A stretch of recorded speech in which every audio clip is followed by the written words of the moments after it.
नमस्कार मित्रों। विधि शास्त्र के पहले लेक्चर में, पहले वीडियो में हमने विधि शास्त्र और उसका अर्थ, साथ ही उसकी परिभाषाएं और कुछ विद्वानों द्वारा दी गई महत्वपूर्ण कोटेशंस को पढ़ा था। अब हम लोग पढ़ेंगे काइंड्स ऑफ जूरिस्प्रूडेंस।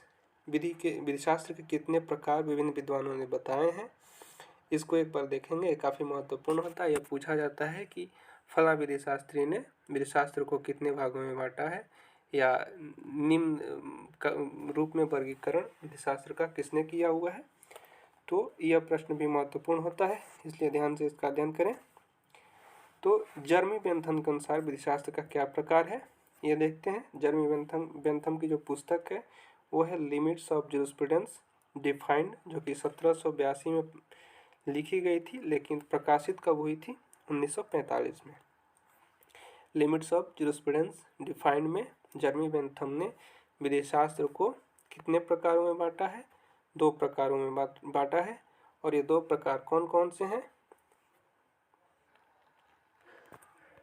2 भागों में उन्होंने बांटा हुआ है।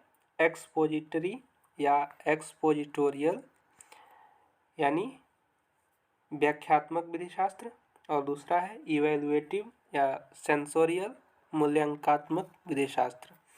तो व्याख्यात्मक विधि शास्त्र क्या है? तो व्याख्यात्मक विधि शास्त्र वह है जो विधि जो है अथवा वर्तमान में जो विधि है, ये विधि कैसी होनी चाहिए उस पर बात नहीं करता है, तो उसको बोलते हैं व्याख्यात्मक विधि शास्त्र।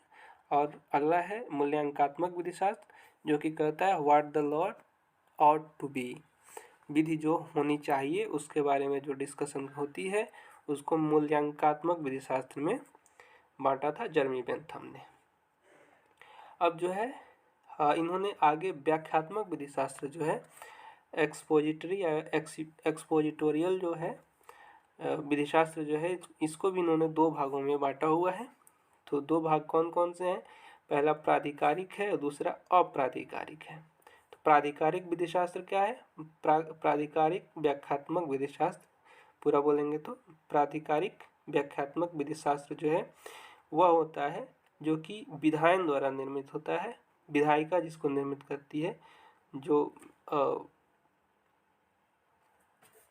सरकार के जो 3 अंग होते हैं, विधायिका, कार्यपालिका और न्यायपालिका, तो विधायिका जिसका निर्माण करती है वो होता है प्राधिकारिक व्याख्यात्मक विधि शास्त्र। और वैसी विधियाँ जो कि विधिक साहित्य द्वारा विकसित होती हैं वो होती हैं अप्राधिकारिक। और अप्राधिकारिक को भी इन्होंने 2 भागों में बांटा है, स्थानीय विधि और सार्वभौमिक विधि। स्थानीय विधि वह होती है जो किसी निश्चित सीमा में, निश्चित क्षेत्र में या किसी एक राष्ट्र में लागू होती हैं, और सार्वभौमिक विधियाँ वो होती हैं जो कि सामान्य सिद्धांत के रूप में होती हैं और सब जगह समान रूप से पाई जाती हैं।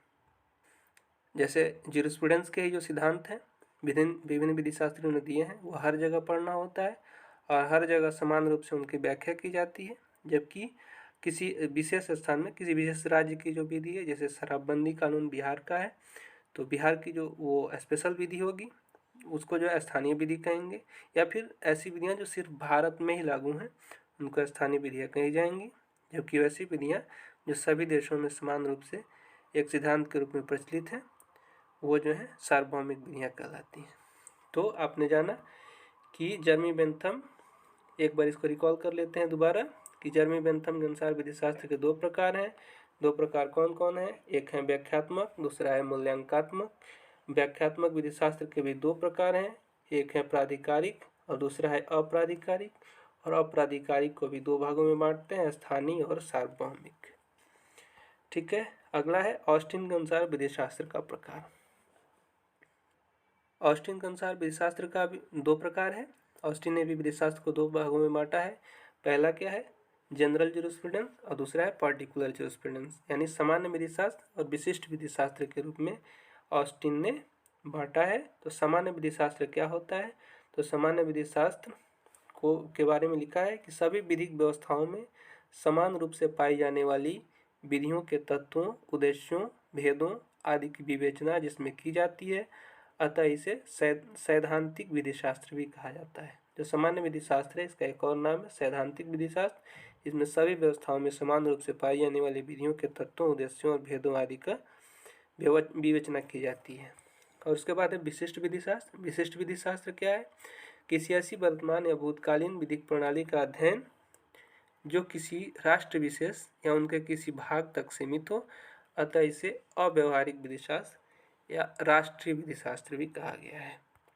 तो दूसरा जो ऊपर हम लोगों ने पढ़ा था, जर्मी बेंथम ने जो व्याख्यात्मक विधि शास्त्र को 2 भागों में बांटा था, प्राधिकारिक और प्राधिकारिक, उसके बाद इन्होंने स्थानीय और सार्वभौमिक के रूप में जो बांटा था, लगभग वही बात इन्होंने कही थी कि विधि शास्त्र 2 प्रकार के होते हैं, एक सामान्य विधि शास्त्र, एक विशिष्ट विधि शास्त्र। सामान्य विधि शास्त्र वो हैं जहाँ जो कि सभी विधिक व्यवस्थाओं में समान रूप से पाए जाते हैं, और विशिष्ट विधि शास्त्र वो होते हैं जो किसी स्थान विशेष तक, किसी राष्ट्र तक सीमित होते हैं। तो जो सामान्य विधि शास्त्र उसको सैद्धांतिक विधि शास्त्र भी कहा जाता है, और जो विशिष्ट विधि शास्त्र इसको व्यवहारिक विधि शास्त्र या राष्ट्रीय विधि शास्त्र भी कहा जाता है। अगला है सामंड के अनुसार विधि शास्त्र के कितने प्रकार हैं। अकॉर्डिंग टू सामंड हम लोग देखेंगे, इन्होंने विधि शास्त्र को 3 भागों में बांटा था। पहला क्या है? एनालिटिकल, दूसरा क्या है? ऐतिहासिक, और तीसरा क्या है? नैतिक। यानी विश्लेषणात्मक विधि शास्त्र, ऐतिहासिक विधि शास्त्र और नैतिक विधि शास्त्र के रूप में सामंड महोदय ने बांटा था, analytical, historical and ethical. Analytical विधि शास्त्र क्या है? विधियों के प्राथमिक सिद्धांतों का विश्लेषण जो है एनालिटिकल विधि शास्त्र में किया जाता है। इस शाखा के प्रणेता किसको माना जाता है? ऑस्टिन को। इनकी पुस्तक का नाम क्या है? प्रोविंस ऑफ जूरिस्प्रूडेंस डिटरमाइंड, 1832 में प्रकाशित हुई थी। सामंड की किताब का नाम क्या है? ऑस्टिन की किताब का नाम है प्रोविंस ऑफ जूरिस्प्रूडेंस डिटरमाइंड, जो कि एनालिटिकल विधि शास्त्र के प्रणेता माने जाते हैं। तो एनालिटिकल विश्लेषणात्मक विधि शास्त्र में हम लोग देखते हैं विधियों के प्राथमिक सिद्धांतों का विश्लेषण किया जाता है। ऐतिहासिक विधि शास्त्र में क्या होता है? तो विधिक पद्धति के प्राथमिक एवं आधारभूत संकल्पनाओं का इतिहास के बारे में हम लोग पढ़ते हैं, और इसको पढ़ने का उद्देश्य क्या होता है? विधि के उद्गम, विकास तथा विधि को प्रभावित करने वाले कारकों के सामान्य सिद्धांत का प्रतिपादन करना। और इसका सूत्रपात किसने किया था? सैविनी ने किया था। ऐतिहासिक विधि शास्त्र का जो ये समाजशास्त्री विधि शास्त्र की एक शाखा के रूप में जानी जाती है। तो ये जो है सैविनी है, सैविनी ने इसका सूत्रपात किया था, और इसको ब्रिटिश ऐतिहासिक विधि शास्त्र का संस्थापक किसको कहा जाता है? सर हेनरी मेन को। 2 चीज़ें यहाँ पे ध्यान रखने वाली है कि इस सिद्धांत का प्रतिपादन किसने किया था? किसका? यानी ऐतिहासिक विधि शास्त्र के सिद्धांत का प्रतिपादन किया था किसने? सैविनी ने। सूत्रपात किया था इन्होंने, सैविनी ने। और ब्रिटिश ऐतिहासिक विधि शास्त्र का संस्थापक पूछा जाए कि कौन था, तो ब्रिटिश ऐतिहासिक विधि शास्त्र के संस्थापक हैं सर हेनरी मेन। अगला है नैतिक। तीसरा जो है प्रकार सामंड के द्वारा जो बताया गया है वह है आदर्श नैतिक। जो है नैतिक विधि शास्त्र आदर्श विधि को महत्व देता है। कौन? नैतिक विधि शास्त्र का मतलब क्या है? वो आदर्श विधि पे बात करता है। विधि कैसी है या थी सही तरह, विधि कैसी होनी चाहिए पे जो बात होती है उसको नैतिक विधि शास्त्र के अंतर्गत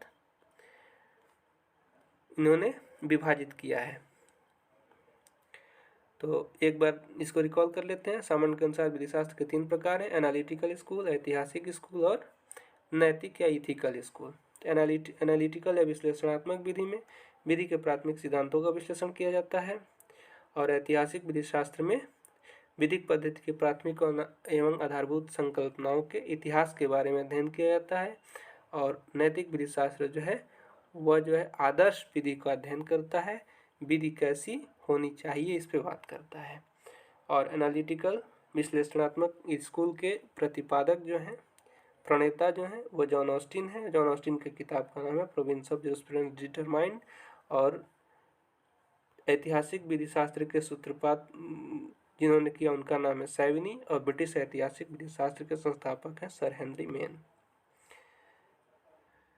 विश्लेषणात्मक विधि शास्त्र तथा ऐतिहासिक विधि शास्त्र में जो भेद है उसके बारे में एक बार हम लोग चर्चा कर लेते हैं कि विश्लेषणात्मक विधि शास्त्र और ऐतिहासिक विधि शास्त्र में क्या अंतर है।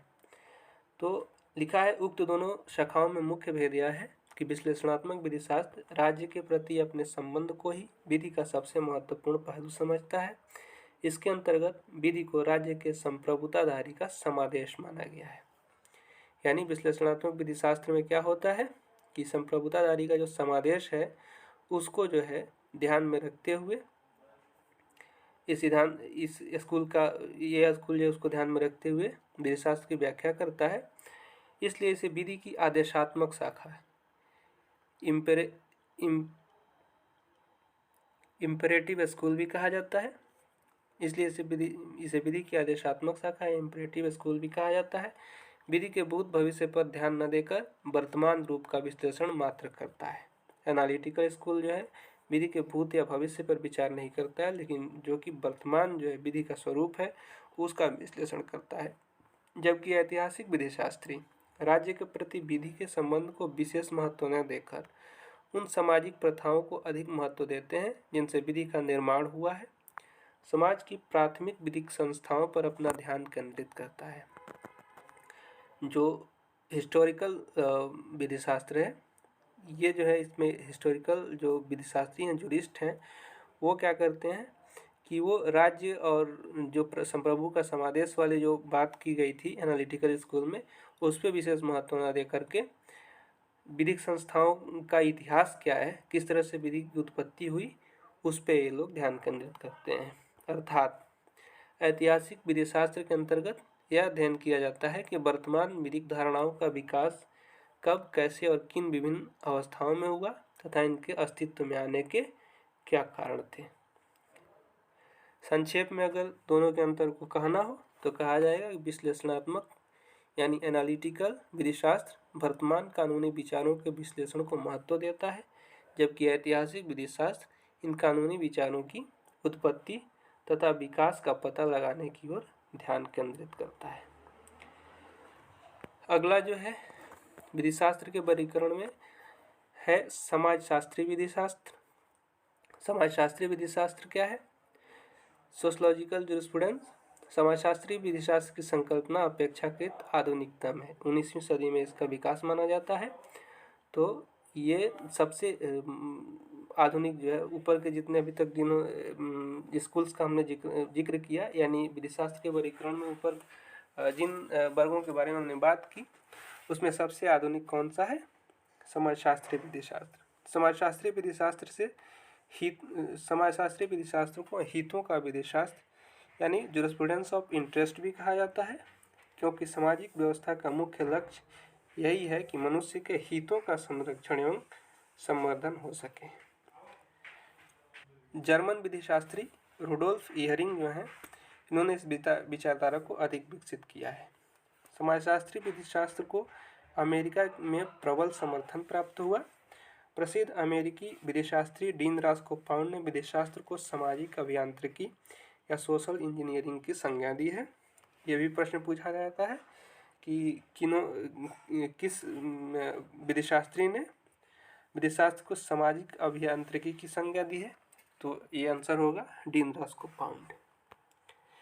विधि शास्त्र के प्रति समाजशास्त्रीय दृष्टिकोण अपनाए जाने के फलस्वरूप अमेरिका में यथार्थवादी विचारधारा रियलिस्ट स्कूल का प्रादुर्भाव हुआ, जिसके अंतर्गत विधि के क्रियात्मक पहलू को इतना महत्व दिया गया कि इससे संहिताओं और अधिनियमों के अमूर्त नियमों तथा उनमें सन्निहित सिद्धांतों का महत्व न्यूनप्राय हो गया है। ये जो है रियलिस्ट स्कूल का प्रभाव कब हुआ? ये समाजशास्त्रीय दृष्टिकोण को अपनाए जाने के फलस्वरूप एक नई विचारधारा उत्पन्न हुई जिसको रियलिस्ट स्कूल कहा जाता है। तो ये हम लोगों ने टाइप्स ऑफ जूरिस्प्रूडेंस के बारे में पढ़ा यहाँ पर, और टाइप्स ऑफ जूरिस्प्रूडेंस को पढ़ने के बाद आगे हम लोग स्कूल्स ऑफ जूरिस्प्रूडेंस, जो विधि शास्त्र में अनेक स्कूल हैं, उनके बारे में विस्तार से अध्ययन करेंगे। आपको समझने वाली चीज़ ये है कि types of kinds of jurisprudence या टाइप्स ऑफ जूरिस्प्रूडेंस जो है वो, और उसके बाद जो है विभिन्न जो स्कूल हैं वो अलग अलग हैं, और इन सब के बारे में हम फिर से अध्ययन करेंगे। तो किस स्कूल में कौन से विधि शास्त्री हैं, उन्होंने क्या कहा था, उसका विकास क्रम कैसे हुआ, इसके लिए हम एक अलग से वीडियो बनाएंगे और लगभग मेजर पोर्शन जूरिस्प्रूडेंस का आपका कंप्लीट हो जाएगा। इसके बाद जो चीज़ें होंगी उस पर भी एक वीडियो बनाई जाएगी। बहुत बहुत धन्यवाद, आभार। अगर वीडियो हेल्पफुल लगा हो तो इसे लाइक करें, शेयर करें और सब्सक्राइब करें और बार बार इसको सुनते रहें ताकि रिवीजन होता रहे। धन्यवाद।